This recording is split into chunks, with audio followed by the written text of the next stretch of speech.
Hi everyone, Galit speaks here, and I am sitting with my friend Kara. And so we were actually going to come on today and do a completely different podcast and talk about women's empowerment and business. But, you know, some things are just happening right now that we feel like we need to talk about. So, first of all, before I get into that, happy Star Wars Day. May the 4th be with you. Just want to get it out there. I'm wearing my Star Wars shirt for the Star Wars fans out there. This actually is my fiance's shirt that I got him. But my friend Brooke wore it so well yesterday. Like, she literally has the same shirt and she wore it yesterday. And it was just like, wow, you are like pulling that off. And I want to do that. So I'm going to wear it for Star Wars Day. So that's like the happy topic for today. The other topic that we're going to get into is this feeling that both Kara and I have that we are losing protection over the autonomy of our bodies. Like, we are losing we feel like this. So if you are just tuning in, or if you haven't been following the news, something got leaked from SCOTUS. So the Supreme Court is a first draft of an opinion was leaked for the majority opinion to overturn Roe versus Wade, which gives federal protection to women who want to get abortions. Now, I feel like my rights are in danger. We were doing like a little research earlier, and Kara, can you give me like some figures of, how many states there were 18 states that. Yeah, so 18 states have trigger laws that will go out of effect if Roe versus Wade is overturned. And other states have pre-Roe abortion bans, so they will be enforced, just ready to go if Roe versus Wade gets overturned. Some examples do include Arizona, Texas, Utah, Alabama, Tennessee. Yeah, so it's scary. I know, Kara, you mentioned that you literally came from another state that's on that list, and we both now live in Arizona. Mm-hmm. So it's like a direct attack on our ability to choose what is right for our bodies. Mm-hmm. Now, and we are in like the population that doesn't necessarily get affected as much by these types of laws. Like, it is it affects women of color at a much higher rate. There are a couple of things that, let's say something were to happen and I was a victim of rape and I was impregnated by it. What would my options be living in Arizona? I would be screwed, right? But I might have the funds to move to another state or to go to another state and get a legal abortion. Somebody that doesn't have those funds won't have that opportunity. They will have to have that child, or they will have to, abortions have been around for a very, very long time, way before they were legal. Women were just doing it in very dangerous ways, and it was endangering their lives. And Roe versus Wade made it legal and made us have a safe way to decide that if we didn't want to have a baby for any particular reason, we could make that choice over our bodies, right? This is not to say, like, that you should get an abortion for any reason, right? But I believe in a woman's right to decide what is good for her body. I do not believe that, let's say, the example of, I heard of an example of an 11-year-old girl who was raped by a family member. and got pregnant by it.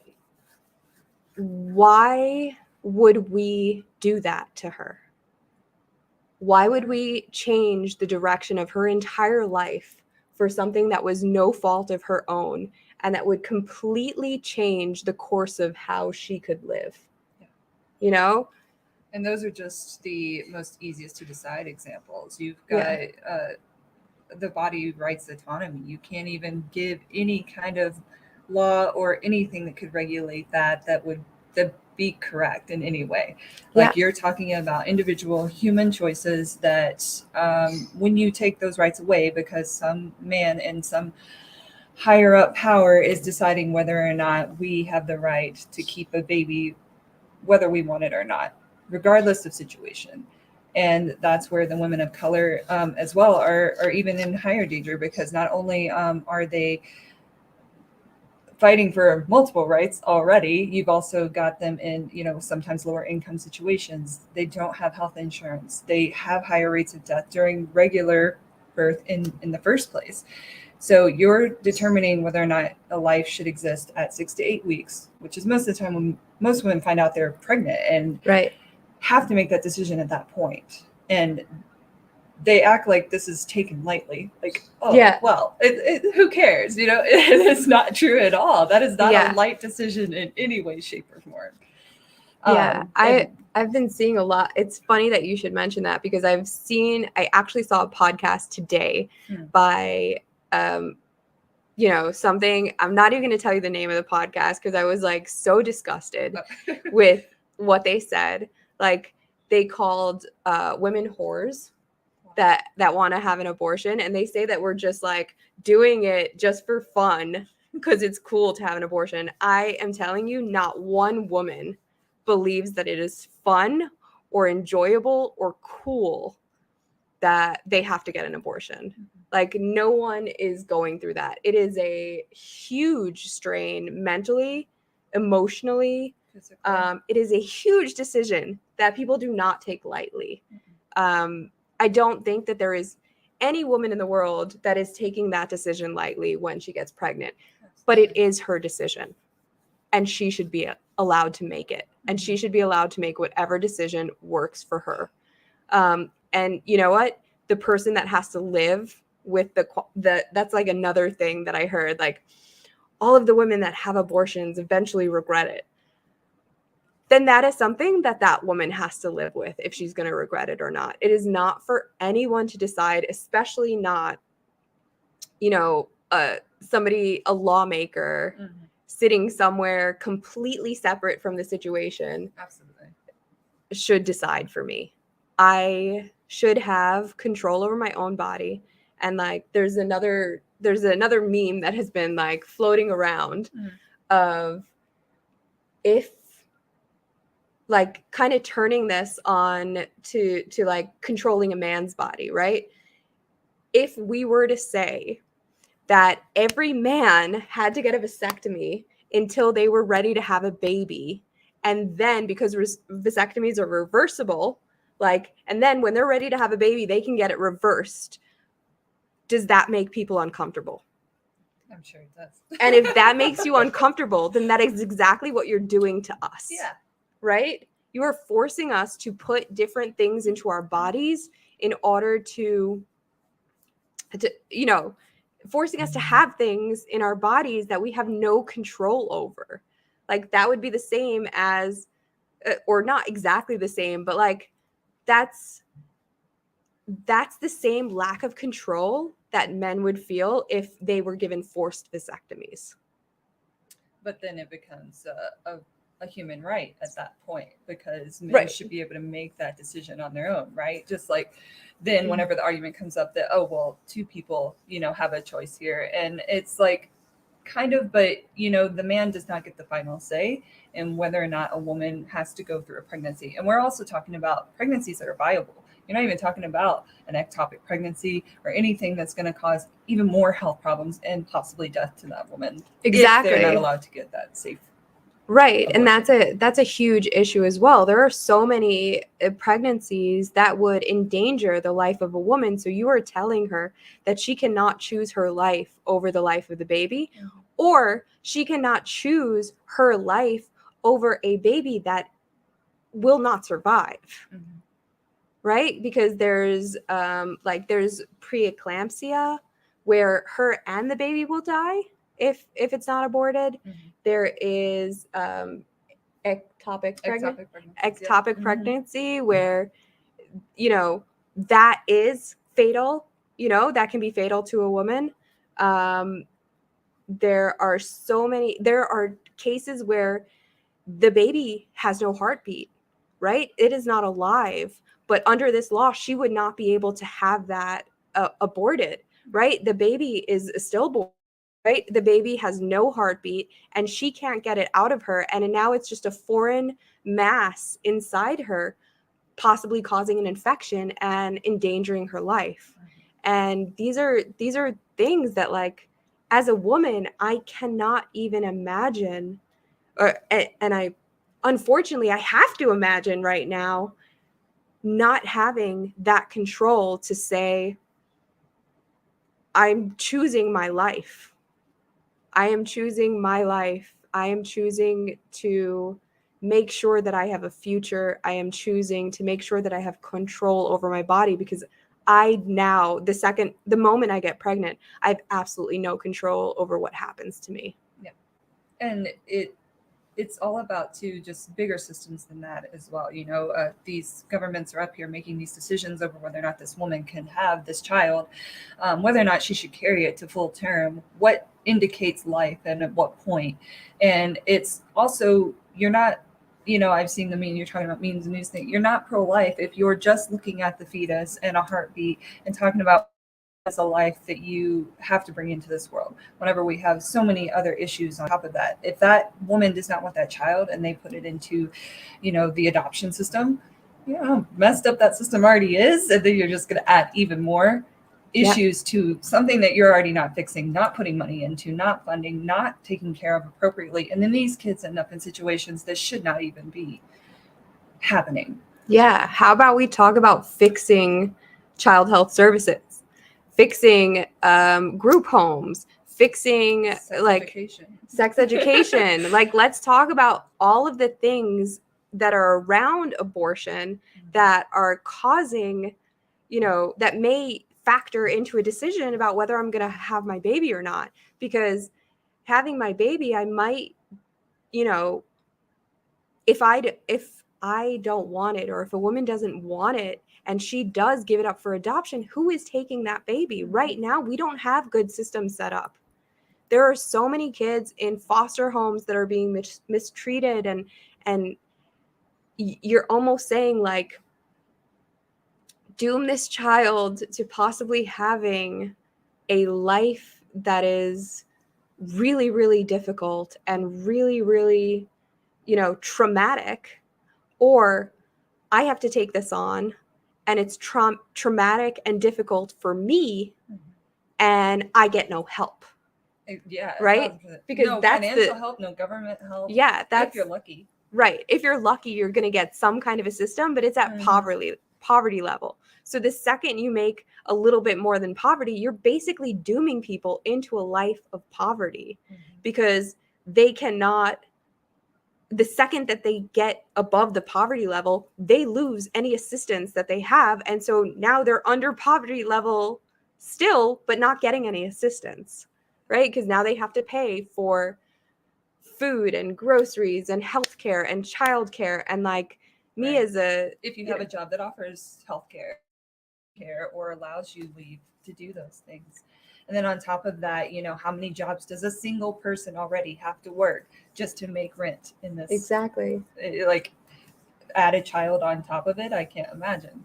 Yeah, I know. Like, so Kara, she has a job, and like a full-time job, plus she has a side hustle. She just you can tell us a little bit about what you do and your background. Yeah, so like you said, I have a full-time job. I'm also working with you as well on the side, and I am also trying to start my own business. So if and my own business would be in photography, so it's a lot of unpaid work right now. It's all about building a portfolio, but I've been putting myself through school and everything for for years, and I know what it means to be not quite poverty, but not in the middle class either. You're just lost somewhere in the system, and no one cares. Yeah. And so, being a single female, it's a lot of work. So you add being a female of color, you add having a child on top of it, multiple children on top of it that you're not allowed to like have a call or a say on. And you already have systems of oppression and not even, very healthy, cities and areas that they're living in that are already low income that aren't funded well. Yeah. Sorry, I went off on another thing. But No, but that's how it is. Like, some of us are already working multiple jobs just to be able to like afford what we have.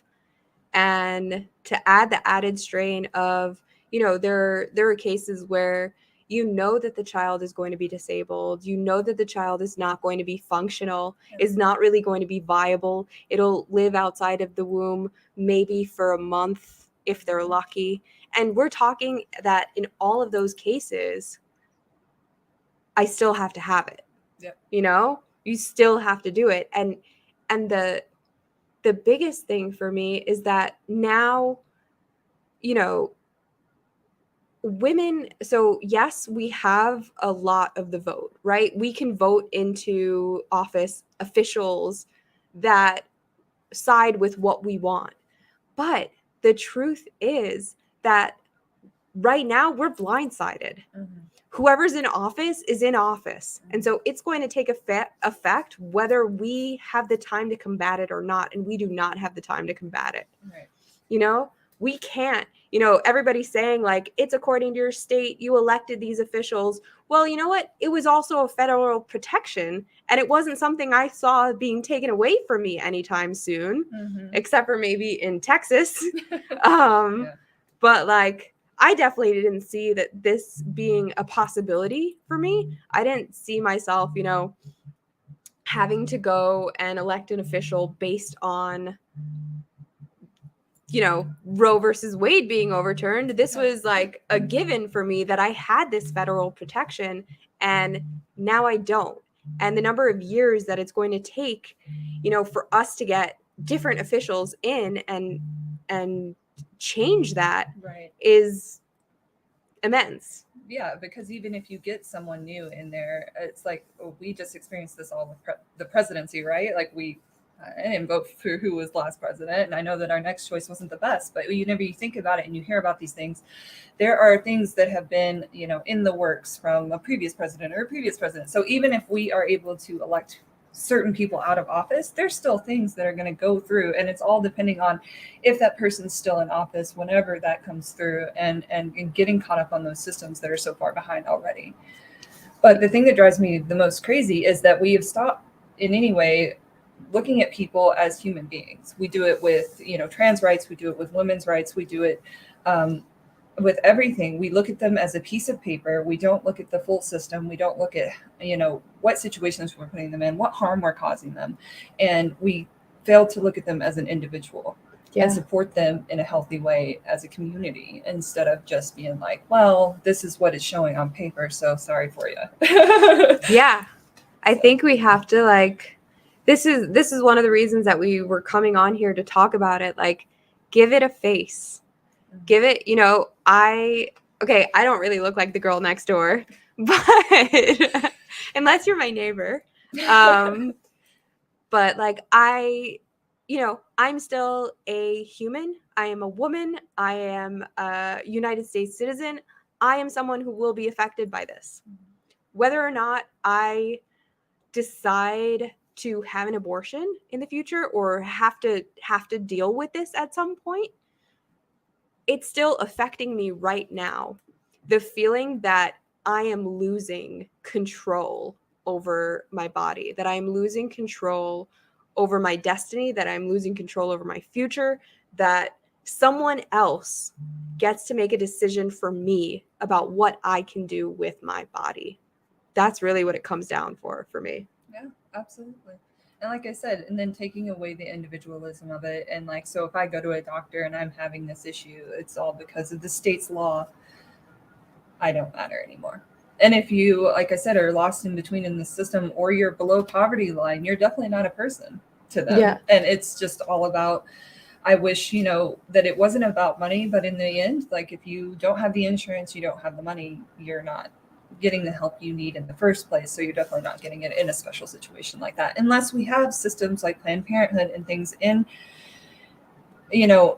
set up to where we can help those that can't get into those like well cared for. Because like I even heard like someone's post earlier, like if these Republicans or whoever, not just Republicans, but any of these lawmakers that are making this decision and decide to take away Roe versus Wade, if they were ever put in that situation, guess what? They have the money. They have the ability to pay it off. They have the ability to go to those places that are safe and also keep it quiet if they need to, or change the paperwork in some way. So you can't base it, just because you have the right, you can't take away everyone else's right. Yeah. It really comes down to that. Like, what if this was your daughter, your wife? What if it was someone in your life dealing with this? Why are those women not speaking up? Like, and you would, for your wife, your daughter, you would protect them by any means necessary. Like, why are we not afforded the same protection? Or do you have to be rich to be able to afford that protection? Do you have to be wealthy? Do you have to have the means? Like, why is that a right for you and not a right for everyone? Yeah. Absolutely. Yeah. Is there any other, like, I know we actually did a bunch of research before this podcast so that we could kind of have a broader idea of like who was affected, what exactly was being overturned, and are there any highlights you feel like we missed? No, I mean, unless you want to touch on the reasons why they are like considering the bill as like not even part of federal issue anymore. Let's it was basically that Alito, a George W. Bush appointee, argued that the bill was ill-conceived and deeply flawed, and that they have apparently, by putting this bill that has exceptional weaknesses out there and made it a federal issue, has had damaging consequences. So, I mean, I'd like to know, what are those damaging consequences and what are they saying by that? Like, that's what I would like to know. I didn't get any of that information. All I know is that if this is a thing that is overturned, we are looking at stricter limits on abortion access in larger areas of primarily affecting the South and possibly the Midwest as well. Yeah. Because that's where you have a lot of red states and a lot of restrictions already. Yeah. And again, I feel like this is like older white men making decisions for women. A system that's been around way too long and is way outdated. Yeah. I just feel like maybe, I really don't know enough. I'm not a lawyer. I do not give out any legal advice. Maybe it is flawed, but it is a protection that was afforded to us. Mm-hmm. It was something that was a federal protection that was afforded to us. Right. Whether the basis on which it originally stood is flawed or not, it's still something that I want to be able to enforce. Yeah. Well, because if their laws are talking about, oh, well, this person who originally presented was not this, or this, or the reasons that it happened were this, or this, and that's not a reason to afford abortion or something like that for this person. Again, I'm going to go back to my argument that it's a human. And yes. I'm not a piece of paper, and you're not going to tell me what is not right in my life. And the fact that I would have to go through so much just to prove that I have a right to either be pregnant or not takes away all of my rights, takes away me as a human being, as a woman. And that's where it also comes into, just education, sexual education, empowering women, educating them to take on their life in a more empowering and educated way would change so much of this. Like, yeah, putting them in power as well. There's so many things that women go to the hospital for, and when it comes to reproductive health, and the doctors say, let's consult with your husband. Right. That should not be a consultation with my husband. If I make a decision, like I know a friend of mine wanted to tie her tubes, and they were like, after she had a baby, and they were like, no, you're young, we're not going to do it for you. Or no, and they also said, like, let's ask your husband. She was like, my husband has nothing to do with this decision. This is my decision. I am being proactive, right? And making sure that I don't have an unwanted pregnancy. I'm done. I don't want another baby. And she wasn't allowed to make that decision for herself. I mean, my mother wasn't allowed to make that decision for herself. My mother so I am the 5th out of 6 kids. My mom actually, this is crazy, but like she wanted to tie her tubes, and they refused to let her tie her tubes until after the 6th child. And yes, I am grateful that I'm alive, I guess, because it was going to be before me. But she also got stuck in an abusive relationship for another 12 years because she got pregnant with me. And, that's just not fair to her. That changed the trajectory of her life. That changed the trajectory of my life. I believe that, if I were to be, if I came to be in a different body, in a different place, I would still be. I don't feel like I wouldn't have existed. I would have existed in a different entity, in a different body, and, I still would have been born somewhere else to someone else. And maybe I wouldn't have had as traumatic of a life as I did. And I spoke in a former podcast episode about, trying to kill myself at the age of 8 and living through trauma and having to deal with that kind of trauma. I really don't know what should have been done. I really don't know what would have happened if my mother would have been allowed that procedure or allowed to get an abortion or something else. Like, I don't know what would have happened, but I do know that she wasn't given that choice. She had to do, she did not have control over her body. The doctors didn't let her. Her husband didn't let her. She was forced to live in fear and agony, and her children were forced to live in fear and agony and torment. And I'm, I have been through a lot of therapy, but I'm seriously fucked up because of it. I was seriously fucked up because of my childhood. Granted, like, therapy kind of worked for me. It doesn't work for everyone. Like, I could have had a totally different outcome. It just happens to be that, I got lucky and I'm still here and I'm doing well. And everyone in my family has always said, like, we did well in spite of what we went through. So I don't know that it should be like, even as a child that possibly would not have been born if my mother had had access to her own control over her body and reproductive health. Even as a child that was born of that, I'm not okay with it. I'm not okay with like someone else having control over my body. I think my mother should have totally had control over her own body, regardless of whether I wouldn't be here or not. Yeah. Well, like you've already kind of touched on, you're continuing systems of traumatic experiences, trauma, abuse, and systems of oppression that have just continued a cycle that we keep giving an excuse to. We keep being like, oh, well, this or this, whether it's a law or a right, or we don't want to get involved because, oh, that's a personal matter. You're still taking away an entire aspect of your mom was in this situation. Your father had control. She had zero say of her own life, her own body, her own autonomy that would have given her any freedom to be a human in the eyes of both the medical field and your father. Yeah. And in this case, we're talking about even bigger systems, such as, the state. And it's, So I feel like I've talked out the topic. I would love to hear what you guys think. I know it's a very touchy subject. We got people on both sides of the discussion.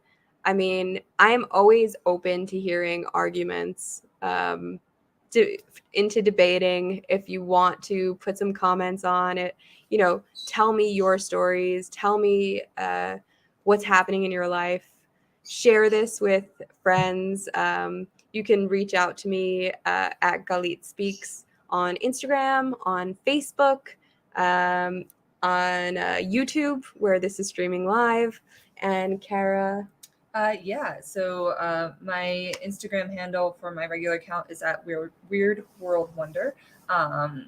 And my photography account, if you're interested, is Wonderly_photography. Otherwise, you can find me on Facebook at Kara Davis. And thanks for having me. Yeah, thank you so much for coming on. Absolutely. I'm glad you were okay being like thrown into current events for today.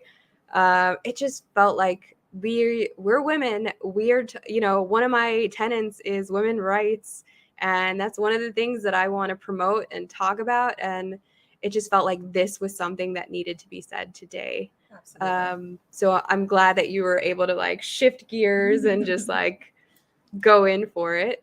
Have an amazing day, everyone, and please reach out, like, subscribe, share, and I will see you next week. Bye. Bye.